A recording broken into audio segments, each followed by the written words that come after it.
2. మితిమీరిన విశ్వాసం. ఒకప్పుడు ఒక నగరంలో బాగా చదువుకున్న యువకుడు ఉండేవాడు. అతనికి తన తెలివితేటలు, మేధస్సు పట్ల ఎంతో నమ్మకముండేది. ఆ అతి నమ్మకం అతన్ని గర్విష్ఠిగా మార్చింది. అతను నగరాన్ని వదిలి బోధనలు చేయడానికి పల్లెటూళ్ల వైపు వెళ్ళాడు. అలా వెళ్ళగానే అతనికి కష్టాలు మొదలయ్యాయి. అతనికి తారసపడిన వాళ్లందరూ తామే మేధావులం అని అనుకునేవాళ్లే. వాళ్లకు బోధించాలంటే ఇతనే వారికంటే తెలివైనవాడని నిరూపించుకోవలసి ఉంటుంది.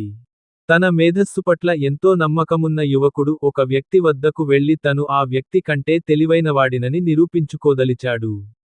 తన ప్రశ్నకు ఆ వ్యక్తి జవాబు చెప్పలేకపోతే అతను తనకు నాణాలు ఇవ్వాలి అని యువకుడు షరతు విధించాడు. యువకుడు ఆ వ్యక్తిని, ఇది చాలా సులభంగా గెలుచుకోగల ప్రశ్న, అంటూ ఊరించాడు.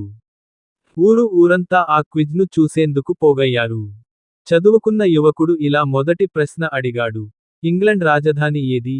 నాకు తెలియదు. నేను నీకు 3 నాణాలిస్తాను, అని అవతలి వ్యక్తి అన్నాడు. లండన్ అని చెప్పాడు.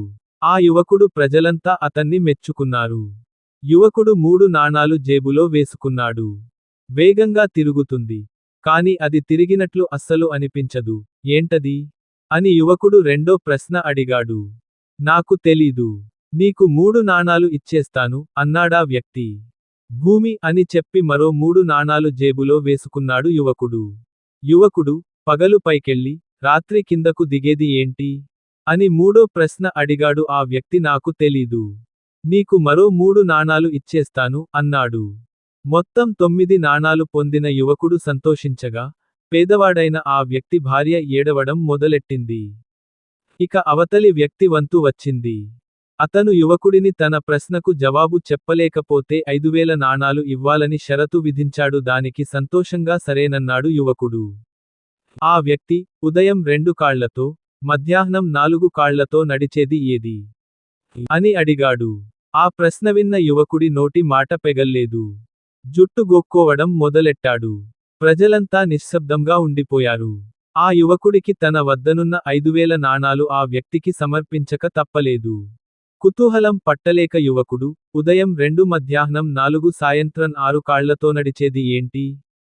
అని అడిగాడు ఆ వ్యక్తిని. ఏమో నాక్కూడా తెలీదు. నీకు 3 నాణాలు ఇస్తాను, అన్నాడా వ్యక్తి. అవతలి వ్యక్తి సమాధానంతో చదువుకున్న ఆ యువకుడికి బుర్ర తిరిగిపోయింది. If you like this story, please like and subscribe for